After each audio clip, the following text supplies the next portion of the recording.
बृहत अथवा महापाषाणिक संस्कृतियां नवपाषाण युग की समाप्ति के पश्चात दक्षिण में जिस संस्कृति का उदय हुआ उसे बृहत अथवा महापाषाणिक संस्कृति कहा जाता है। इस संस्कृति के लोग अपने मृतकों के अवशेषों को सुरक्षित रखने के लिए बड़े बड़े पत्थरों का प्रयोग करते थे।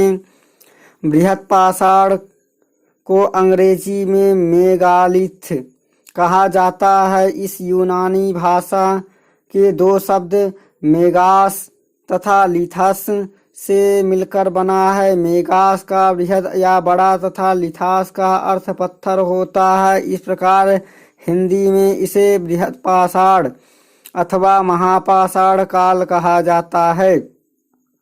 दक्षिण के आंध्र, कर्नाटक, तमिलनाडु तथा केरल के विभिन्न पुरास्थल जैसे ब्रह्मगिरी, मास्की, पुदुकोंडी, चिंगलपुत्र, सानूर आदि से बृहत पाषाणिक समाधियों के अवशेष मिलते हैं, जिनका विस्तार तमिलनाडु के तिरुनेलवेली जिले में स्थित आदिचलूर से लेकर उत्तर में महाराष्ट्र के नागपुर तक मिलता है।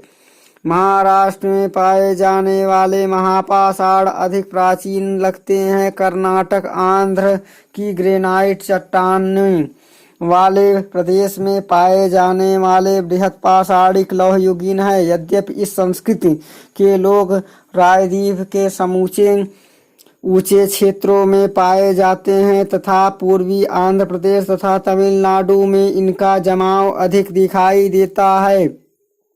आवास तथा शवों को दफनाने के लिए वे अधिकांश पहाड़ियों की ढलानों पर आश्रित थे। महापाषाणिक संस्कृति हमें दक्षिण भारत के ऐतिहासिक युग में प्रवेश कराती है।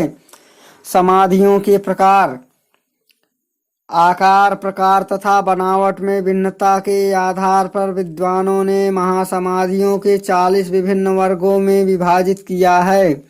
इनमें कुछ प्रमुख हैं: डालमेन ताबूज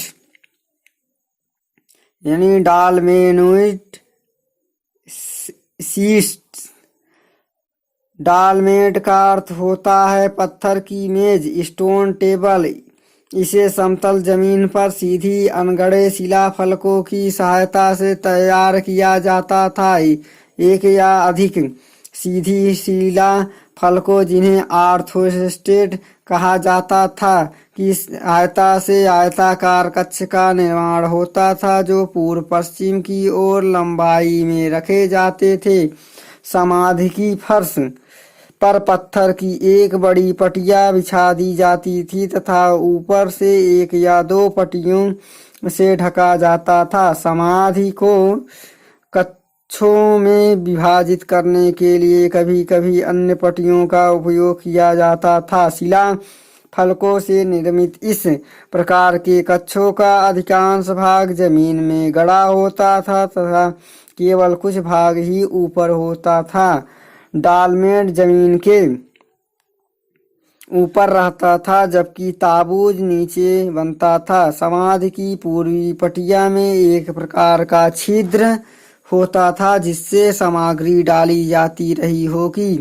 समाधियों में मिट्टी की सपाट साँव मंजूषा ताबूज जमीन की सतह पर रखी हुई मिलती है। साथ साथ काले काले मृगभांड एवं लौह उपकरण भी मिलते हैं। डालमेन ताबूज ब्रह्मगिरी तथा चिंगलपुत्र से मिलती है।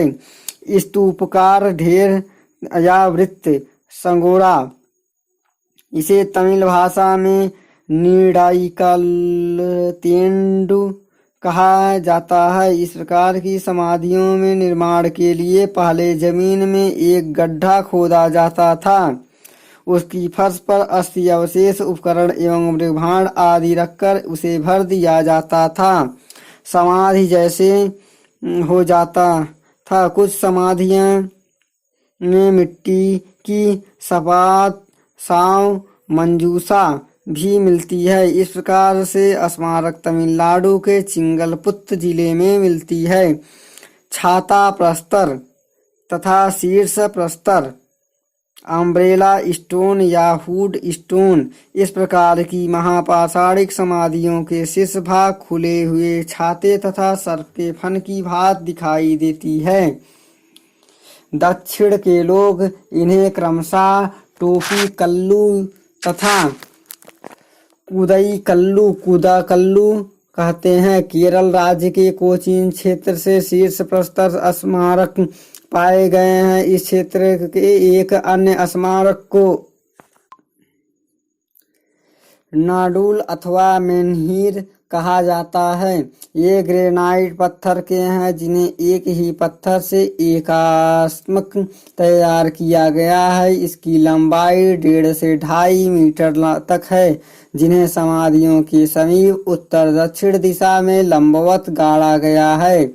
लैटराइट मैदानों के कई स्थानों पर इनके बीच मृतक भांड भी मिले हैं। कोमलपरथ थल नामक स्थान पर नाडुकल्लों की एक पंक्ति मिलती है जिसमें कई प्रकार के नाडुकल हैं। सबसे बड़े पैने 13 फुट लंबे, 7.5 फुट चौड़े आधार पर तथा 1 फुट शीर्ष पर चौड़े पत्थर का बना है। केरल के कोचीन जिले के कट्टकप्पल तथा त्रिपुर के पोरकलम से गुफा समाधियां तड़ी गुफा मिलती है जिसमें लौह उपकरण एवं मृदभांड पाए गए हैं। इस कारण इन स्मारकों की गणना भी महापाषाण में की जाती है। इन्हें बनाने के लिए पहले चट्टान में सीढ़ीदार एक आयताकार गड्ढा खोदा जाता था। खड़ी दीवार में एक प्रवेश द्वार खोदा जाता था तथा इसी मार्ग से पूरी गुफा का स्वरूप तैयार होता था। अधिकांश गुफा की फर्श गोलाकार तथा छत गुम्बदाकार मिलता है। बीच में आयताकार, गोलाकार अथवा वर्गाकार स्तंभ खंभा भी गड़ा हुआ मिलता है। कुछ गुफाओं में कई कक्ष भी बनाए जाते थे। चिंगलपुल से एक अन्य प्रकार का स्मारक भी पाया जाता है जिसे अंत्येष्टि कलश कहा जाता है।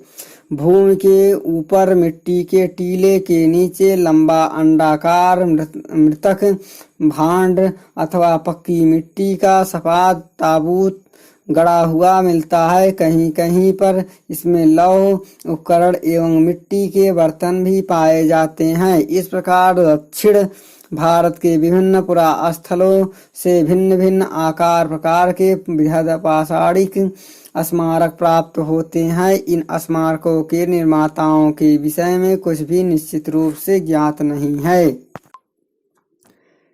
20वीं सदी के छठे दशक में 1960 ईस्वी तक विद्वानों की धारणा थी कि बृहद पाषाणिक संस्कृतियां का प्रसार गोदावरी घाटी के दक्षिण में हुई थी। इससे पूर्व यद्यपि विंध्य क्षेत्र में के मिर्जापुर जिले में कनिंघम एवं मसूरिया ने कुछ बृहद पाषाणिक समाधियों की खोज की थी, किंतु उनकी ओर विशेष ध्यान नहीं दिया गया।